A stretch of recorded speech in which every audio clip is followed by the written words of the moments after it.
guys, welcome back to the channel. So we are back in the most popular series on this channel, which are questions and answers, and this is Thursday and questions are coming from yesterday, so from the Wednesday, and probably there will be a second part to this.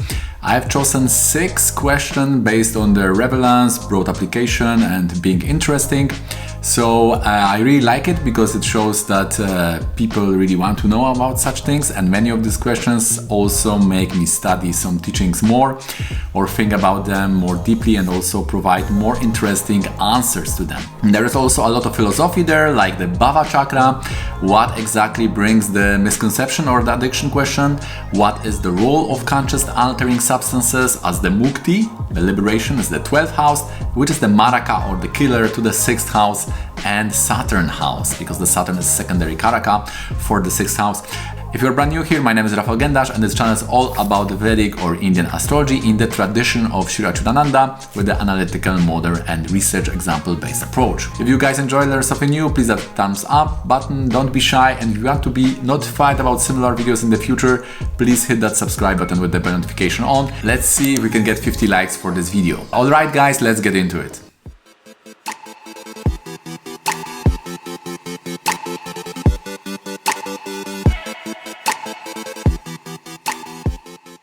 So the first question is, how important is the bhava chart? So I answered that question a few times already, and you can find my answers in the previous questions and answers sessions. Bhava chart will not solve your Rasi chart interpretation problems, definitely. I also remember that when we were learning these 3 types of chart, there is the bhava chakra, there is also the bhava chalit chakra. I was also in that rush of hope that now we get another perspective. Of course, there are many astrologers who tell you that you don't see the Rasi chart. If it doesn't make sense, see the bhava chart. And sometimes this comes from their true motives because they see that the bhava chakra, according to them, explains the things better. But I must say that this is a rabbit hole. Other people do the same with the other tools. Some say, these lords doesn't make sense, use the nakshatra lord, dispositor, or nakshatra, or normal dispositor. But if you show the chart which seemingly doesn't work to someone who was taught from the tradition, he would say that the position is exactly how it should be, but you have omitted other levels of the chart, like the karaka level, aruda level, where the meaning you want to extract from that rule is better seen from the other level. For example, you may see, this planet should bring losses, but this planet, when aspecting the 11th from Aruda Lagna, will bring gains. So now it is not the bhava chakra, but Aruda which corrects your understanding of the chart. According to our school, Sanjay Ji taught us that the bhava chakra shows how mind perceives the world, and this may be different from the objective true, which is common consensus made by other people around us. And you may think that my work is here, but all around you they see the objective true and they will say, no, your work is in different place. So that objective true is seen in the Rasi chart, but your perception of the world is seen in the bhava chakra, which is the world you want, not the world which is there. Now, if the astrologer is reading the bhava chakra all the time, he is just serving the client's confused vision and it's not serving the true, which is the role of the Jyotisha. So we are all bringing some kind of misconception and how we see the world. Some have more, some have less, depending on the planets which are changing the position between Rasi and bhava chakra. We could ask how else the corrective measures comes. We could say through meditation or community or friends, family which can guide us. So meditation, because we can transcend the mind, which is basically the realm of the kingdom of the bhava chakra, and we can go straight to the buddhi or intelligence of the lagna chakra or the normal D1 or the Rasi chart. So what you can do is to see those planets which have different placement in the Rashi and in the bhava chakra, and you can tell the client that look here, there are a few misconceptions, the things may be different than you think, and this can bring a lot of revelation in short or longer periods of time. There is also philosophy that we should depend our remedies based on the bhava chakra, as that is what the mind is basically responding to. And now when it comes to addiction combination, we could say that nearly every one of us is addicted to something now, also to legal drugs like caffeine, which is strongly addictive. And when Sanjay Ji was teaching in the lecture about the addictions with a few examples, he shared that we should see the 6th house, but we can get much better results when we see that from the Aruda. And some say that Saturn or Rahu or on the Lagna or Moon. Some are saying Saturn and Rahu on the 2nd, some say on the 6th. For serious addiction, Sun and Rahu influencing 7. There is another yoga for this.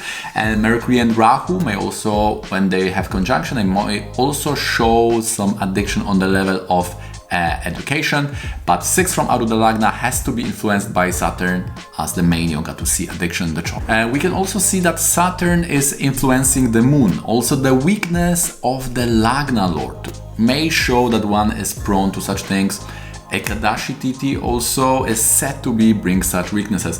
Maybe we should also see the houses related to gunas. We know that the Saturn is the secondary karaka of the 6th house of weaknesses, and there is the physical and psychological addiction, and we could say that in this situation mind is stronger than intelligence, and this when our guna falls down from rajas to tamas. Some call it udashina yoga, when it's fall down. This is the worst.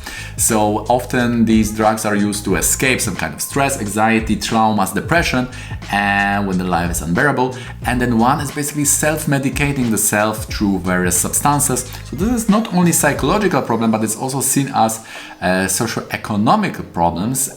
These occurrences are visible more often in the low-income families. So the problems should also be solved on all these 3 levels: psychological, spiritual, and socio-economic. We can also perceive the spiritual upliftment or going through a liberation or to moksha as the ultimate cutting down of this addiction. It's the path of Ketu or the 12th house, which is the maraka to the 6th house. So it's the killer of weakness, killer of the enemies. Also one advice, if you want to break the habit with some thing, then try to do it on the day of the 10th Lord. So if your 10th Lord is Jupiter, then you may choose first day. It should be easier. And also the Shiva mantras are helping as the remedy for strengthening the mind, which can be assistance for such fight with such addictions or in any typical of mental problems or challenges. And the next question is about share market gains. So basically we see that 5th Lord placement, if it's good or bad, then we see the 5th Lord relationship with the Jupiter. For predictions to see the future, so to be any kind of economical astrologer, we could call it, the fiery grahas are good. And 5th house, of course, shows the future, so the predictions are playing a big role there. Jupiter, Mercury, 5th, 9th and 8th, basically this yoga must be present there, and 11th from Aruda Lagna must join these points to make it really stable. Rahu is for speculation, and the stock markets and other risk or fortune related activities may destabilize the peace of the person, therefore they are a bit rajasic, and they were allowed to, kshatriyas or warriors were allowed to gamble, but not Brahmins, the philosophy class or spiritual class. In ancient India, as it says to disturb the peace, disturb the sattva. Also the relation between the work and income, the money which is sustaining you, is destabilized because you can get a lot of wealth in very short time without the work. So this may have the negative psychological consequences. The next question is about how to see the spouse from past lives. So we see Rahu and Ketu related to the 7th house. Basically, one can see those spouses and the roles, major events with them in the D60 chart. Rahu and Ketu shows these elements which are basically transcending this life, as the nodes always go backwards. So you should use also that setting in any astrological software you are using, the mean nodes, and due to their philosophy of bringing the things from the past life. And so we could say that whatever this Rahu with Ketu, these nodes touch, this is the remnants from the past life. The next question is about love marriage. Also, this was answered, I think, many times. Basically, what we are looking for is Venus related to Upapada and Navamsha, 7th house. Venus is the natural karaka, natural significator of the 7th house of this relation. And Venus and Moon are watery planets. They are categorized as such because they have the traits of moving freely up and down. And this gets very interesting because we can measure how the project is the 7th house or Upapada, so the house, how the project, how the role, and how much fulfillment is there, because the Venus will show that function is fulfilled, the love is there. So the house or Aruda is showing that project, and the Venus will show the access to that blessings. So what the project should give us. No, it's not always so that the project or the person in our life is bringing what it should bring. So hopefully after this example you will get better understanding the difference between the house and the planet or karaka. And now, based on the connection of Venus to the point, we could activate various activities to bring that love to marriage or back to marriage.